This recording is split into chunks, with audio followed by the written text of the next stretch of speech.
Sir, order 4, degree not defined. Very good. Fourth का answer Vishwanath. Sir, order 2, degree not defined. Good. Anjali ji fifth का answer. Sir, order 2, degree 1. Very good. Vishwanath ji tenth. Sir, order 2, degree 1. बहुत अच्छी होगी, very good. कई बार आपको tricky question भी आ जाता है। ट्रिकी सर, क्वेश्चन एक क्वेश्चन नंबर 8 है।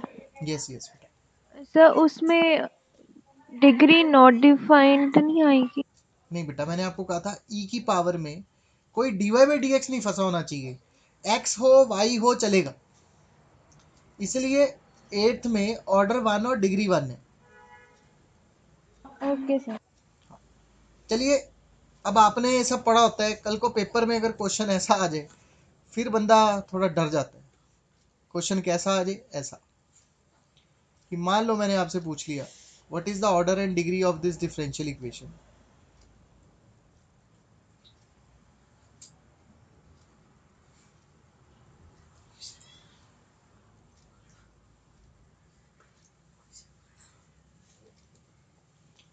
हाँ जी बोलो ऑर्डर। सर 1 ही रहेगा।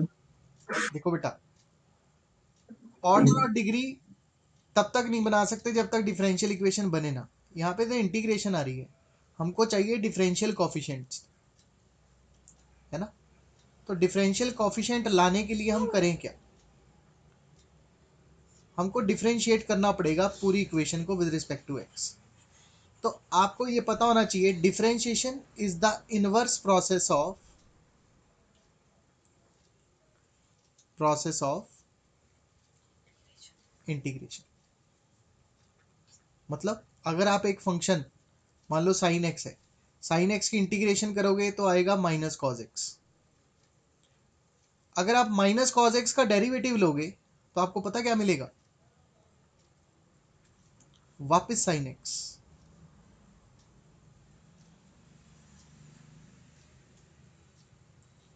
तो integration of y d x है, अगर आप इसका डेरिवेटिव ले लोगे तो जो डिफरेंशिएशन है वो इंटीग्रेशन को रिमूव कर देगी, अकेला वाई रह जाएगा। तो जब आप इस इक्वेशन को डिफरेंशिएट करोगे विद रिस्पेक्ट टू एक्स तो आपके पास क्या आएगा? वाई डी एक्स का इंटीग्रल खत्म हो जाएगा, सिर्फ वाई रह जाएगा। 3y dash is equal to 0। अब आप बता सकते हो ऑर्डर कितना और डिग्री कितनी। बोलो बेटा ऑर्डर।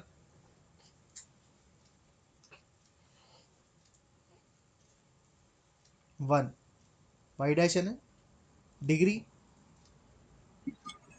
1. डिग्री 1। सो ये कुछ स्पेशल क्वेश्चंस भी होते हैं जो बुक में नहीं दिए होते, लेकिन कभी कभी एग्जाम में वो पूछ लेते हैं बेटा। तो चलिए, first exercise is complete. Now moving to second exercise. In second exercise we have general and particular solutions of differential equation। ये एक्सरसाइज बहुत ही इजी है, 9.2 एक्सरसाइज। इसमें उसने क्या बोला? In each of the following verify that the given functions are the solution of corresponding differential equation. यानी जो ये दिया हुआ है आपको on the left hand side, this is the solution of this differential equation. हमको ये प्रूव करना है। तो पहला क्वेश्चन आ गया y is equal to e की पावर x प्लस वन।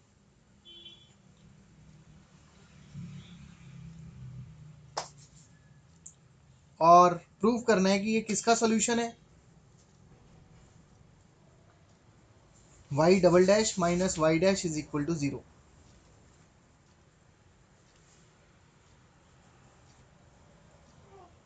तो एक तरह से ये टू प्रूव हो गया, ये गिवन है। तो बेटा जी आपने क्या करना है, इसमें वैल्यू डालनी है इसके लेफ्ट हैंड साइड में। इसकी लेफ्ट हैंड साइड में हमारे पास y double dash minus y dash, और y डैश और y डबल डैश कहाँ से निकाल लूँ? गिवन से। तो y is equal to e की पावर x प्लस वन है, डिफ्रेंशिएट किया y डैश, ई की पावर x का डेरिवेटिव होता है ई की पावर x, वन का डेरिवेटिव हो गया 0, तो y डैश की वैल्यू आ गई ई की पावर x। फर्दर डिफरेंशिएट कर दिया तो वाई डबल डैश एक्स आ जाएगा, वो कितना आएगा, ई की E पावर की एक्स, पावर x। ई की पावर एक्स ही रहेगा। तो दोनों की वैल्यू ई की पावर एक्स आ रही है, पुट कर दी, 0 आ गया। So this proves, hence prove लिख सकते हैं जी, that this is the solution of differential equation, right. So ऐसे ही आपने सारी एक्सरसाइज करनी है। आपको ये फंक्शन दिया हुआ है, एक बार डिफरेंशिएट करो अगर एक बार मांगा हुआ है, दो बार डिफरेंशिएट करो अगर दो बार मांगा हुआ है। तो इसमें से जो क्वेश्चन ना हो वो आप मुझे बताना जी। डिफरेंशिएशन आप लोगों को आती है, basics? Yes, Yes sir. sir। Okay, so आप ये पूरी एक्सरसाइज आप ट्राई करेंगे जी। 9.3 हमारे सिलेबस में नहीं है, formation of differential equation cut गया है। मैं ये डिलीटेड सिलेबस देख ही रहा था आपको पढ़ाने से पहले, तो ये दिखा है जी डिफरेंशियल इक्वेशन, इसमें फॉर्मेशन कट चुका है जी। तो फॉर्मेशन वाली एक्सरसाइज थी 9.3, ये कट गई है। और एक और special type of differential equation कटी है, where is d x by d y, right. तो इसकी कोई एक्सरसाइज नहीं है, ये एक स्पेशल टाइप थी, राइट। जो एक्सरसाइज है वो नहीं कटी है। सो बेसिकली 9.3 आप ये मान के चलो कि ये आपके सिलेबस में अब नहीं है, राइट। तो एक्सरसाइज 9.2 के विद एग्जांपल्स तक आपने एक तो कंप्लीट करना।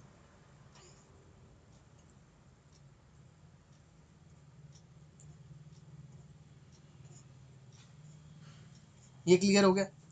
अब चलते हैं आगे 9.4 पे।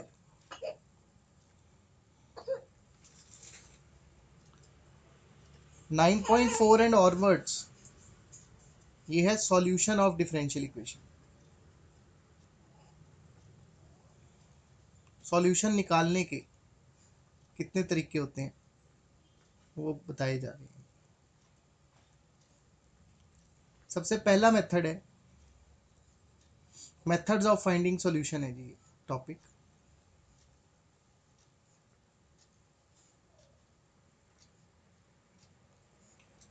सबसे पहला मेथड है वेरिएबल सेपरेबल।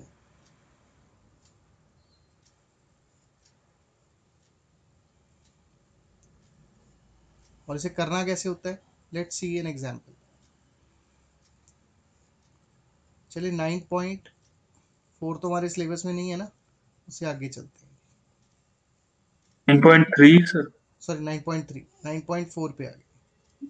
जैसे ये एग्जांपल है, find the general solution of the differential equation dy by D x is equal to x plus one upon two minus five.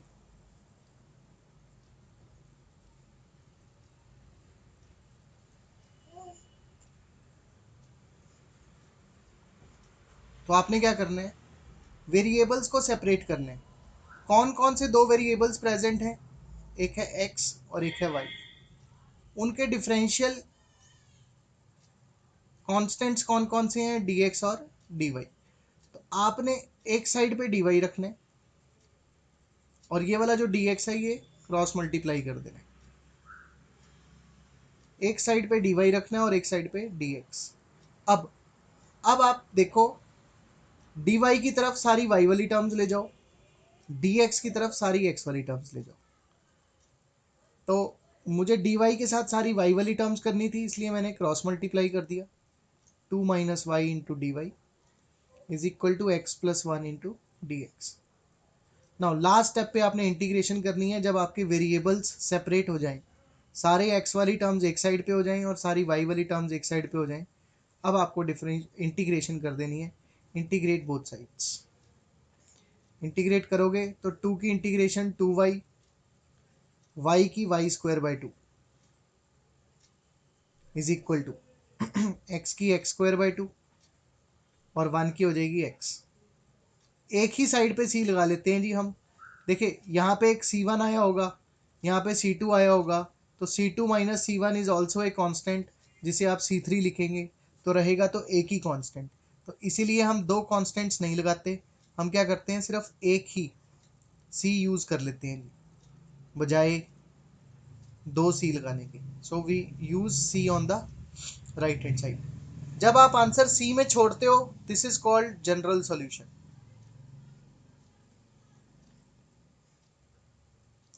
तो ये हमारा आंसर है। बोलो जी, क्लियर हुआ? Anjali, Yes, sir. इंटीग्रेशन तो क्लियर है ना आपको? ये बेसिक फॉर्मूले हैं बेटा इंटीग्रेशन के। Yes, sir. विश्वनाथ जी, आपको क्लियर हुआ? Yes, sir. चलिए एक और एग्जांपल देखते हैं।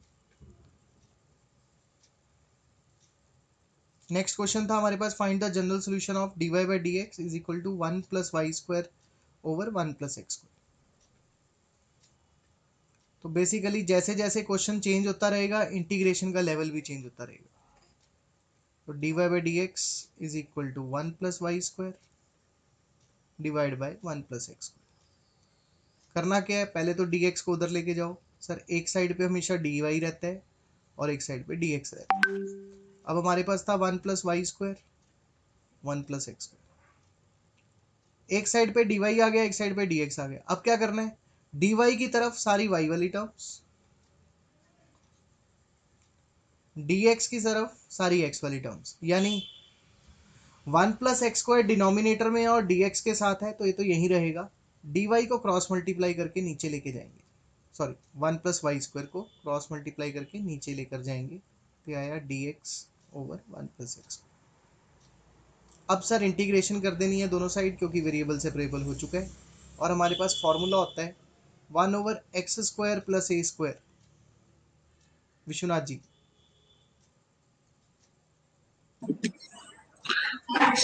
Uh, 10. 1 by A tan inverse X by A plus C. मेरे को याद कराना, अगली क्लास में आपको मैं 9 फॉर्मूले याद करने की स्कीम बताऊंगा बेटा जी। Yes. ठीक है, ये 9 फॉर्मूले बहुत इंपॉर्टेंट होते हैं, ये सारे के सारे याद हो सकते हैं। एक स्कीम होती है वो मैं आपको नेक्स्ट टाइम डिस्कस करूंगा। बहरहाल मैंने फॉर्मूला बता दिया आपको 1 by A tan inverse X by A. तो यहाँ 1 ए का रोल 1 प्ले कर रहा है तो इसका आंसर आ जाएगा टेन इनवर्स वाई और इधर आ जाएगा टेन इनवर्स एक्स प्लस सी। जब आप सी में आंसर छोड़ते हो तो उसको बोलते हैं जनरल सॉल्यूशन। कई बार वो जनरल सॉल्यूशन मांगने की बजाय वो कहता है find particular solution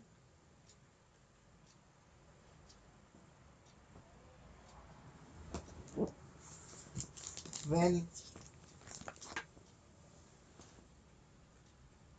x is 1 and y is 1। अब आप अपना आंसर सी में नहीं छोड़ सकते जी। जब उसने x1 y1 वैल्यू दे दी तो आपको लास्ट में x और y की वैल्यू डालनी है।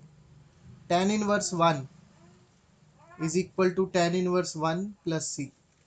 बेटा टेन इनवर्स से टेन इनवर्स कट गया, सी का वैल्यू आ गया 0। तो जनरल सॉल्यूशन में सी की वैल्यू पुट कर दो तो tan inverse y is equal to tan inverse x, यानी आप दोनों साइड tan ले सकते हैं तो tan इनवर्स भी खत्म हो जाएगा, यानी y is equal to x is called particular solution.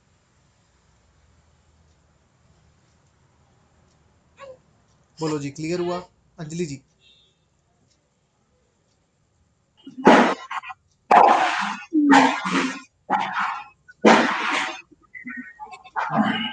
Vishwanath ji, Yes, sir.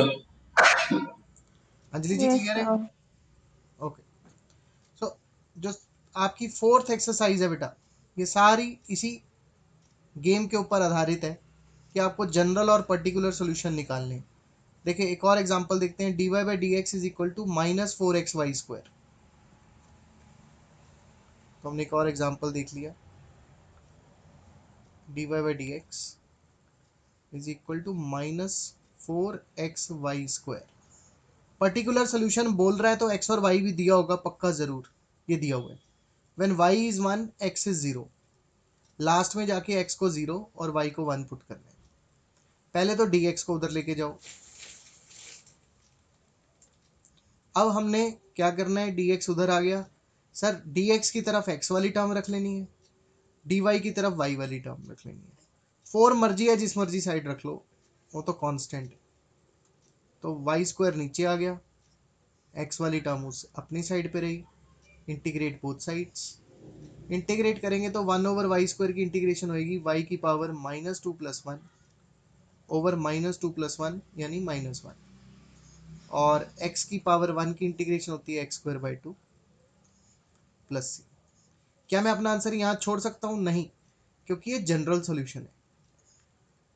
हमको क्या करना है? पर्टिकुलर सॉल्यूशन निकालना है। तो हमने x को डाल देना है 0, y को डाल देना है 1, तो आ जाएगा 1/-1 यानी -1। x को डाल दिया 0, तो c की वैल्यू निकल आई बेटा जी -1।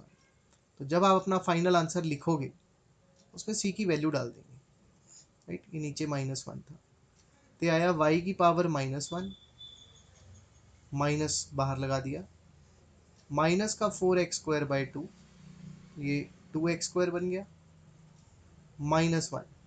अब माइनस सबसे कॉमन आगे कैंसिल हो गया, y की power -1 is equal to 2x² plus 1। कई बार पीछे सिर्फ y में आंसर दिया होता है, यानी 1/y आपको दिया हुआ है 2x² प्लस 1, तो y का आंसर कितना आ जाएगा? 1/2x² plus 1। So this is the particular solution of the given this differential equation. So this is your particular solution.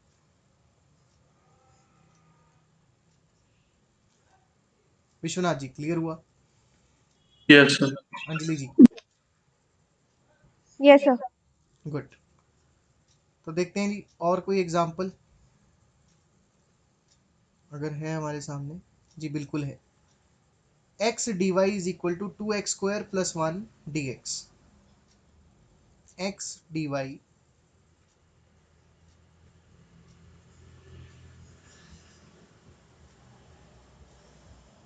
is equal to 2x square plus 1 into dx. अब basically हम तो कहते हैं कि dx को एक साइड पे लेके जाओ, यहाँ तो पहले से ही है। अब क्या करना है? y की तरफ y की टर्म्स रखनी है, x की तरफ x की टर्म्स रखनी है। तो हम क्या करेंगे? x वाली टर्म को dx की तरफ लेकर जाएंगे, यानी 2x² plus 1 divide by x dx। Integrate both sides, dy की इंटीग्रेशन होगी y। इसकी इंटीग्रेशन करने के लिए इसे अलग अलग कर लेंगे, 2x प्लस 1/x बना लिया। y is equal to 2 times integration of x² by 2 plus 1/x की इंटीग्रेशन। अंजलि जी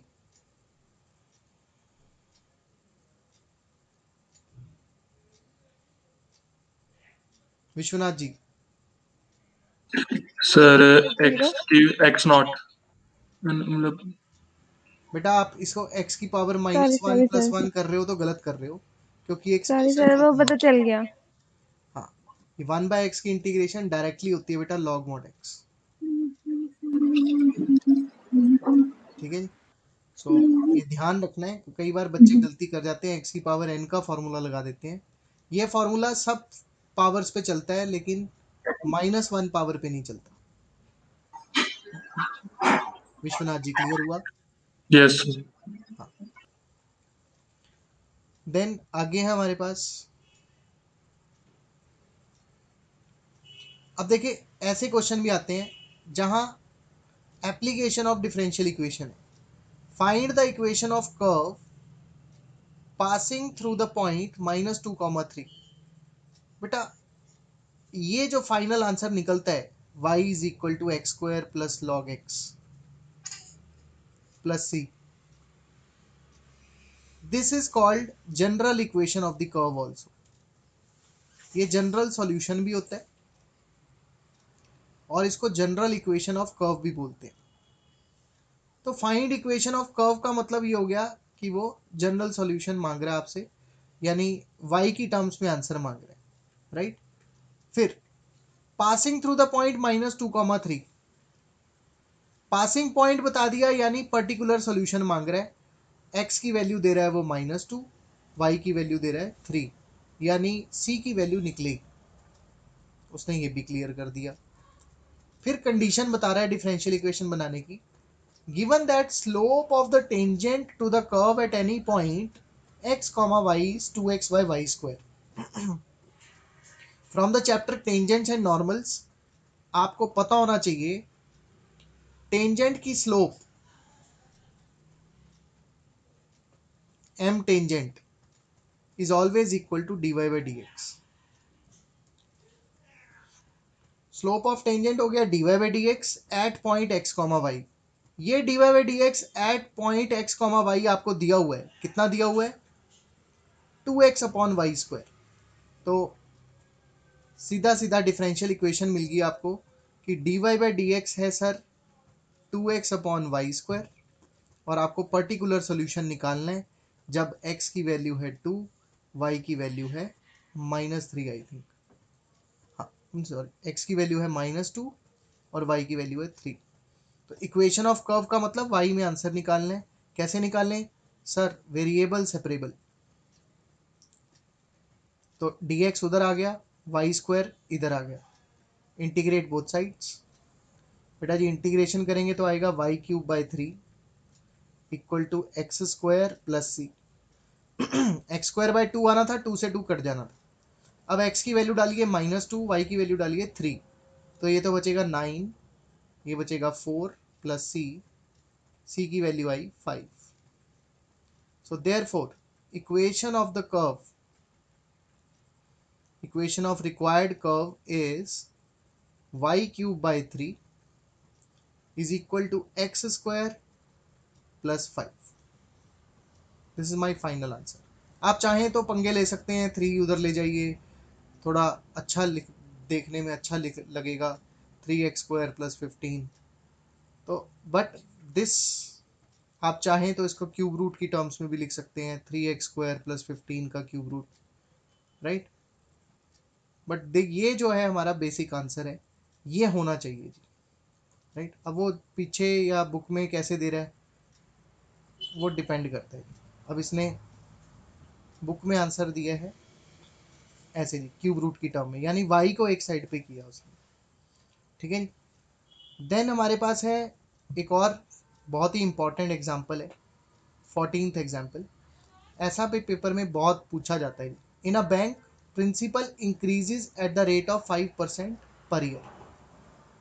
प्रिंसिपल इंक्रीज कर रहा है 5% per year. Let P be the principal.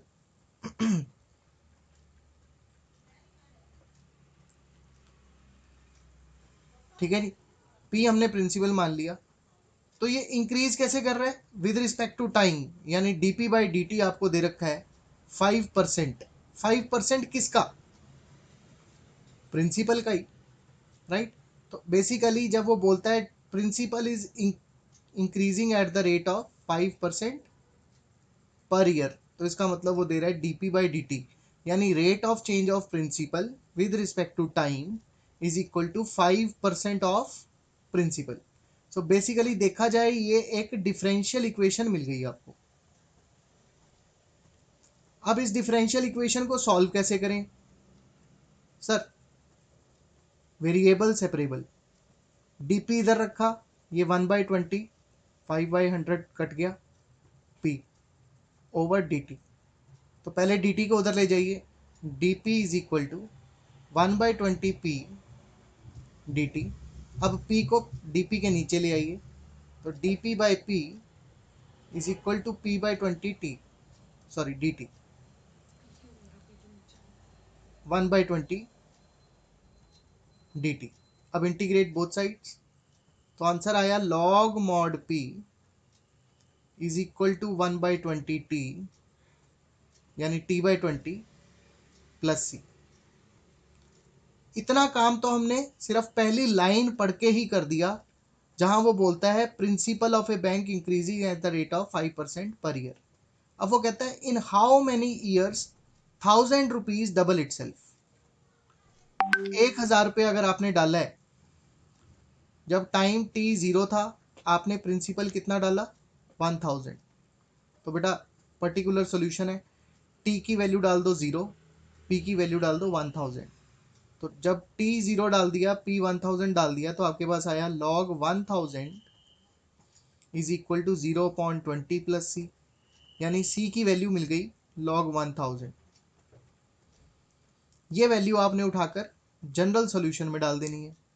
तो आपके पास अब सॉल्यूशन आ गया log p is equal to, sorry, log 1000 is equal to t/20 plus, sorry मैं सारा गलत लिख गया हूँ, मैं दोबारा लिख रहा हूँ,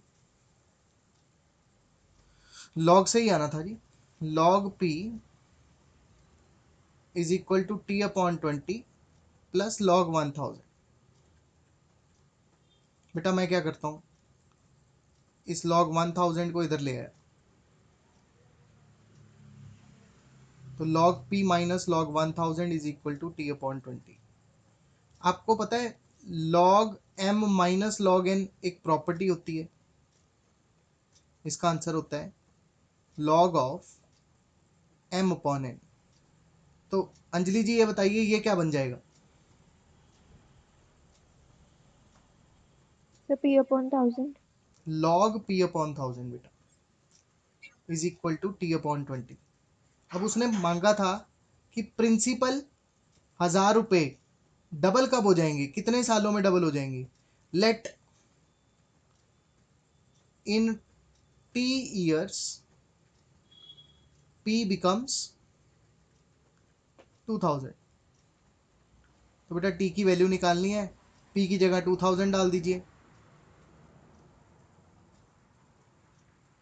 तो आपके पास आ गया t upon 20 is equal to log 2। t upon 20 is equal to log 2। तो बेटा t की वैल्यू कितनी आ जाएगी? 20 log 2 ईयर्स।